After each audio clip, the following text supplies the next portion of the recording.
Can't stand here and honestly say that I'm either outraged or surprised by the outcome, in Ferguson.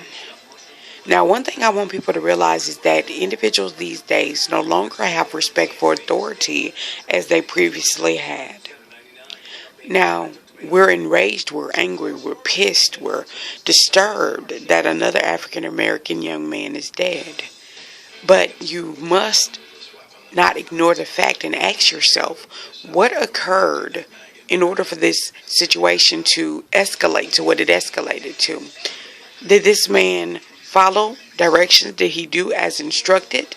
Did he do everything the police asked him to? Or was he argumentative?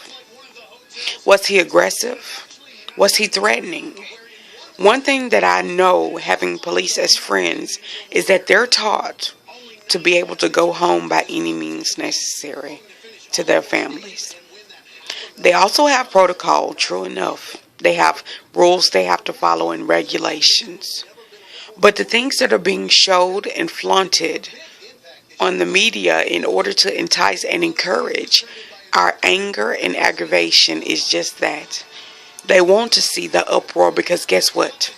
That's more news to share. We've got to see past the mask of treating us like puppets who will react to each situation. I definitely hate the loss of life. No ifs, ands, and buts about it. But don't you ask yourself why that image is so freely being flaunted over the media?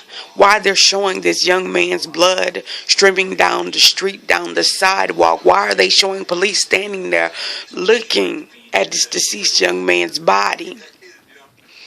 And even more media coverage is the riots. Even more media coverage are the stampedes. Even more media coverage, the individuals marching, So, we have to look at the bigger picture. The one thing about it is that young people, old people, individuals, mainly us to be honest, have no respect for human life any longer. The value of human life has been just decreased. It's ridiculous. But this situation is sad and it was not necessary. But when you remember the videos that they posted from LaFleur last year of these kids in high school being told to do what by the officers, to lay down, to stop, to do this, they're fighting back, they're pushing, they're cursing, these are kids. This is what officers face day in and day out. Of course, this is what they get paid to do. We know this. We know that they've been through training. We know this. But when you're going through something so magnitudinal, something that is so huge, you have to ask yourself, are you always going to make the correct decisions? Like I said, I'm tired of the loss of human life. I'm tired of seeing our young black men killed. But more so, I'm tired of us not getting to the bottom of where the heart of the issue arises. The heart of the issue is that we don't want to listen to anyone any longer. We want to do what we want to do. We don't respect authority. We're violent. We're out of control. Our priorities are lost. We're not focused.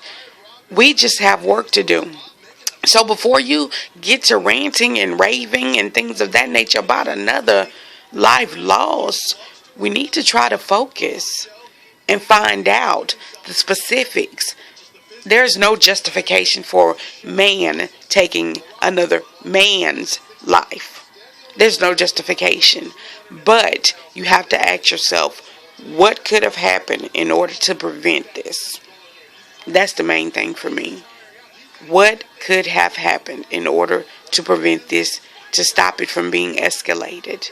Him putting his hands up after the fact, it's just, like I said, we weren't there. We weren't there.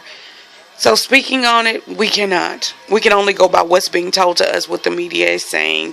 So let's try to just refocus, redirect our thoughts on prevention of future situations rather than the post-reaction of being upset and outraged after an incident like this occurs. Peace out.